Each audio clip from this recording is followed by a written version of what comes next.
Y estamos recibiendo a la doctora Eloísa Riva de la Cátedra de Hematología. Bienvenida, Eloísa, un gusto tenerte aquí en Modo País. Muchas gracias, gracias por la invitación. Y es Muy un bien. gusto conversar. ¿De qué se encarga la Cátedra de Hematología? Para ir entrando en contexto. Bueno, brevemente, la hematología se trata de las enfermedades que tienen que ver con la sangre, fundamentalmente aquellas que se generan en células que están dentro de la médula ósea, que es la gran fábrica productora de células de la sangre.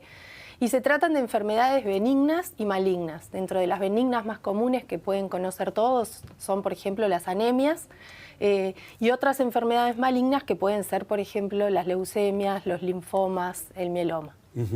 Es difícil trabajar con la médula ósea en ese lugar, ¿no? Donde, bueno, en fin, pasa absolutamente todo. Bueno, yo diría que es difícil, pero es apasionante. En realidad, la hematología abarca un espectro muy amplio de entidades y uno puede encontrar su afinidad por poder dedicarse a patologías que sean de su mayor interés. Pero en general, en la hematología en el Uruguay, todos los hematólogos nos ocupamos de todas las áreas, tanto benignas como malignas, realmente es un área apasionante porque hay todo el tiempo novedades desde el punto de vista diagnóstico, desde el punto de vista terapéutico. ¿Y cómo llega alguien a interesarse en la sangre para hacerlo su profesión, más allá de la especialización que implica ser médico? Bueno, no lo sé. Puede haber distintos caminos. Puede haber distintos caminos. A veces hay algo instintivo de la curiosidad propia que va hacia un área en particular de la medicina. También puede pasar que algún paciente en particular nos haya conmovido o nos haya llegado más cercanamente.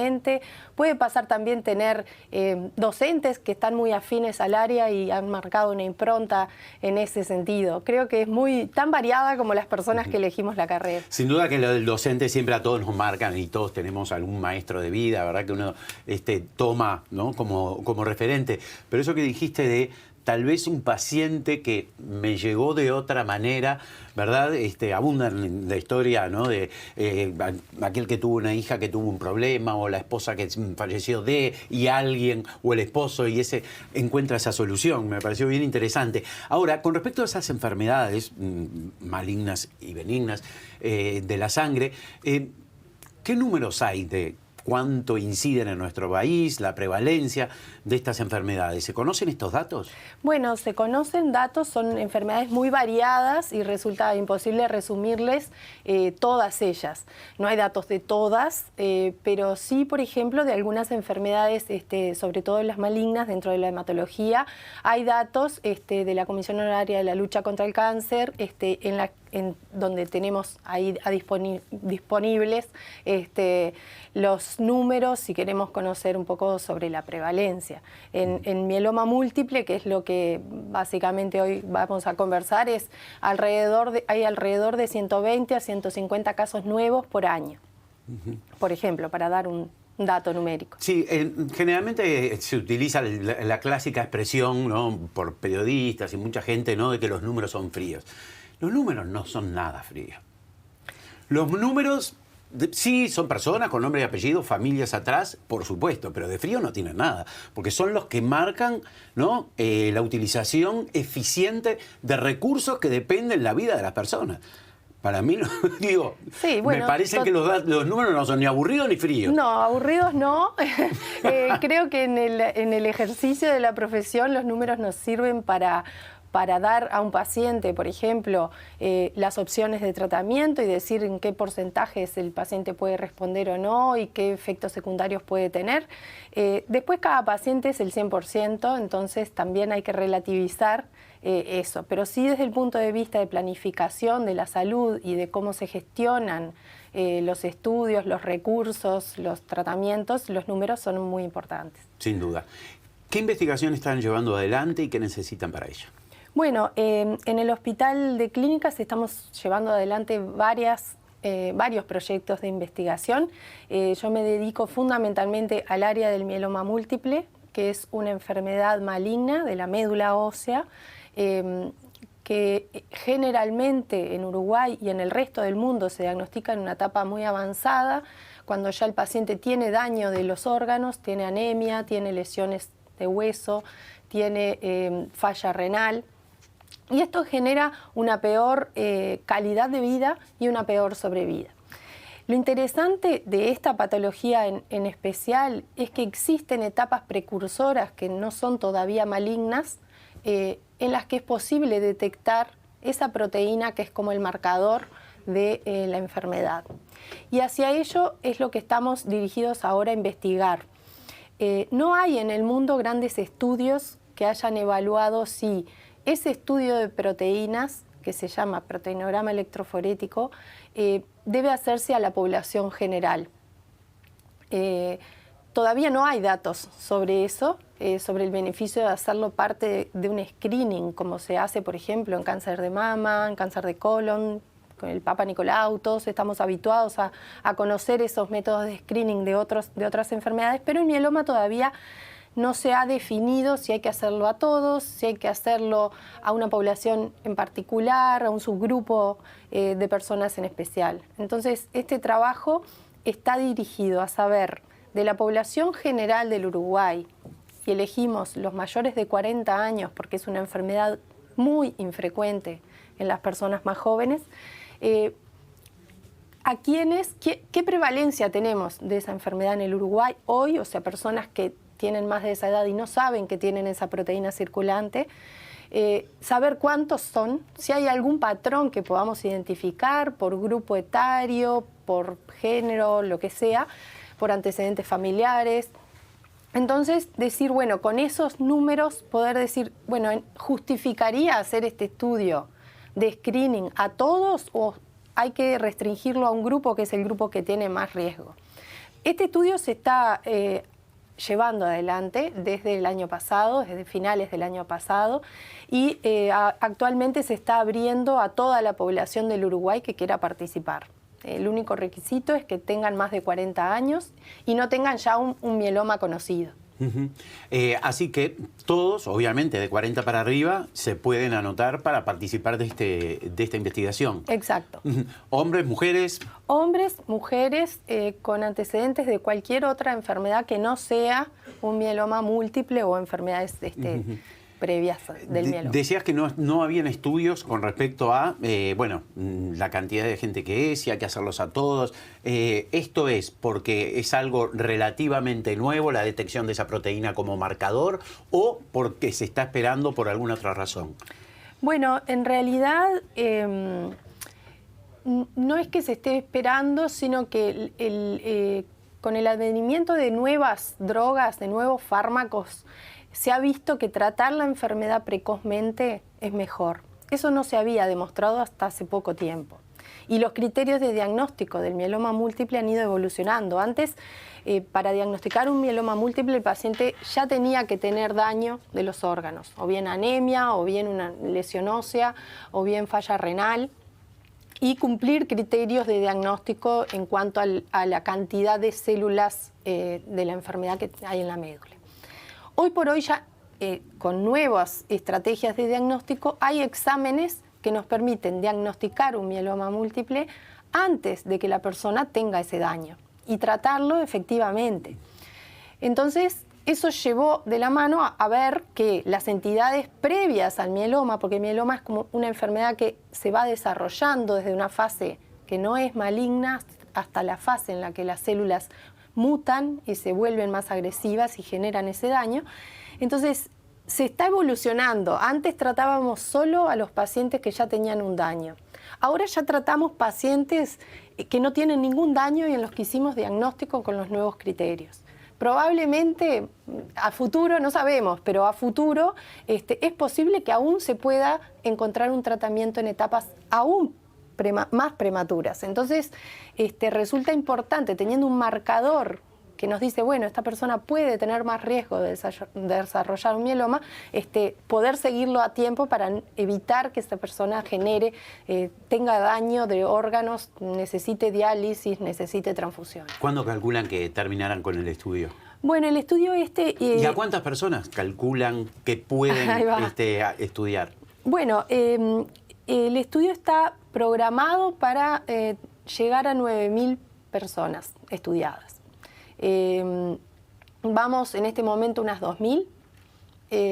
Y bueno, esperamos que con estas convocatorias y habiendo abierto este estudio a toda la población, logremos reclutar muchos más pacientes y ojalá llegar a la meta que queremos, que va a tener, o sea, cuanto más personas se agenden para el estudio y se realicen el estudio, más representativos van a ser los resultados de la población general. Porque si yo solo analizo un subgrupo de pacientes, puedo tener una falla cuando hago las conclusiones, un sesgo que se llama. En cambio, cuanto más personas de edades más variadas, de procedencias más variadas, más representativa de la población general del Uruguay. ¿Puede participar gente de otros departamentos, pero la única manera es viniendo acá, o hay dependencias de... Bueno, ya sea de la facultad, del hospital, en fin, en otros departamentos? Bueno, para dar justamente, ¿no?, una mayor amplitud. Totalmente. En este momento el estudio está activo y abierto y ya aprobado por Comité de Ética aquí en el Hospital de Clínicas y en la Asistencial de Maldonado. También tenemos muy avanzado la probable participación de Salto. Y por supuesto está abierto a todos los centros, si algún director me escucha, que quieran participar, habiendo pasado esto por comité de ética de su respectiva institución. Lo que quiero decir que es un estudio que no tiene costo, por supuesto, ni para el paciente ni para la institución. O sea, nadie va a pagar a nadie va a pagar por porque es un estudio que tiene financiación específica para ser hecho. Eso es un punto importante. Y después todos los pacientes en los que captemos alguna anomalía son derivados al hematólogo de la institución, por supuesto, para seguir los estudios. ¿Y qué se necesita en los centros para hacer este estudio? Obviamente el estudio lo harán en Montevideo. ¿Se necesita algo especial? ¿Deben tener algo especial centros de todos los departamentos que solo tengan acá o en Salto y Maldonado? Bueno, las muestras por un tema de cómo está diseñado el estudio y que sea confiable y que tengamos un control de los resultados, se procesan todas en el Departamento de Laboratorio Clínico del Hospital de Clínicas y allí es donde tenemos todo implementado para el análisis de los resultados de todos los pacientes. O sea, los pacientes de Maldonado son derivados, las muestras son derivadas para Montevideo, lo mismo cuando Salto se incorpore va a ser igual y cualquier otro departamento que quiera participar. Para los pacientes que vienen por su cuenta, se agendan y se coordina la extracción. Es una extracción simple de sangre en el Hospital de Clínicas. Te iba a preguntar cómo era el procedimiento. Ahí va, eso es una extracción común y corriente, como la que se hacen para un carnet de salud. Luego esa muestra lo que se hace es procesarla para identificar si en la sangre hay proteínas patológicas, que son las que producen luego esta enfermedad. Si se identifica por un estudio que se llama electroforesis, se identifica que hay una proteína patológica, se avanza en los estudios para saber cuánto es de esa proteína que hay circulando y poder definir qué riesgo tiene ese paciente de evolucionar a corto, mediano o largo plazo. Por eso, pues, ahí te quería preguntar sobre el riesgo, ¿no? De acuerdo a los datos que se manejan ustedes, ya sea de acá o de otros países, ¿qué porcentaje de riesgo, ¿no? Porque ahí estamos de vuelta un 50%, un 50%, ¿no? ¿Es riesgoso o no es riesgoso? Después, obviamente, seguramente lo sea, pero ese factor riesgo, ¿cómo incide? Ahí está. Globalmente, si vamos a hablar de datos poblacionales, alrededor del 5% de la población general tiene ese pico monoclonal. Esto aumenta con la edad y eso ha sido consistente en todos los estudios realizados en distintos países. En general, más del 90% de esos pacientes van a ser de riesgo muy bajo de evolucionar a mieloma. Por lo tanto, son pacientes a los que hay que hacer un seguimiento, se les completa los estudios inicialmente y luego probablemente esos pacientes no requieren un control muy seguido, ¿sí? Anual o semestralmente según la situación. Hay un porcentaje que no es despreciable, que es de alrededor del 1,5% si tomamos datos recientes de un estudio similar que se está haciendo en Islandia, de pacientes que ya tienen un mieloma en una etapa que se llama indolente en el momento de hacer el screening. Y eso sí puede cambiar. Para esos pacientes puede cambiar mucho el tema del seguimiento y el prevenir que generen daño en los órganos. Porque a propósito de estos datos, fue famosa la situación de Angelina Jolie, la actriz que se sacó una mama, o se hizo una mastectomía, porque le habían dado un estudio genético de que tenía una posibilidad o un riesgo muy alto de desarrollar algún tipo de enfermedad, una tía, etcétera. Luego vieron que ese estudio no había tenido en cuenta ni a la raza ni afrodescendientes, ni asiáticos, es decir, era para una determinada cantidad de pacientes, el famoso sesgo, ¿verdad? O por lo menos estaba incompleto. En este caso, cuando hablamos de estos riesgos, están claros cuáles son. Bueno, de vuelta, porcentajes de riesgo. Ahí está. Esto es replicando lo que son datos internacionales y los datos más recientes y más actualizados sobre la prevalencia de estas gamapatías que se llaman en la población general viene de Islandia. Hay que decir que es un muy buen estudio, que han reclutado alrededor de 80.000 muestras por ahora, pero Islandia, como sabemos, es una población muy seleccionada, de un origen muy similar, que no necesariamente es representativa del resto de la población. Entonces, para el Uruguay, que tiene un background étnico diferente, es muy importante saber si nuestros resultados son similares o no. El mieloma múltiple es más frecuente en afrodescendientes, es más frecuente en hombres, pero no sabemos si las etapas previas del mieloma cumplen con eso. Entonces, ese es un punto muy interesante y por eso digo que cuantos más pacientes se sumen al estudio, mejor. Doctora Riva, yo quiero saber cómo termina la película, por lo menos de esta primera precuela, podríamos decir. Ahí está. Y bueno, lo que tengo para comentarles es un análisis que hicimos interino de los primeros 6 meses de reclutamiento. Y en esos 6 meses que tuvimos 1.016 muestras de pacientes, encontramos 39 que sí tenían un pico monoclonal. De ellas, un paciente fue diagnosticado un mieloma en una etapa indolente, sin daño de órganos, y fue obviamente estudiado y referido para control. Y todos los otros fueron lo que se llama la etapa premaligna, la etapa que se llama gamapatía monoclonal de significado incierto. Esa etapa lo que tiene de importancia es que uno pueda hacer un seguimiento cercano y saber si se va a comportar como una entidad benigna y va a mantenerse estable a lo largo de toda la vida, o tiene algún indicio de que hay que controlarla más seguido para evitar que genere daño. Y eso es un aspecto muy importante. El otro aspecto importante es que nos interesa mucho tener el estudio de todos los familiares de pacientes con mieloma, porque es un subgrupo particular de personas a las que hay que estudiar. Doctora Riva, muchísimas gracias por su presencia aquí. Bueno, muchas gracias a ustedes. Y ojalá esto pueda servir para acercar más gente. ¿A dónde? Bueno, se pueden contactar por vía mail. El mail es prevalenciagmui@gmail.com. Perfecto. Ahí se les da fecha, hora y se les asigna un turno para la extracción. Muchísimas gracias nuevamente. Bueno, gracias. Seguimos con ustedes aquí, en Modo País.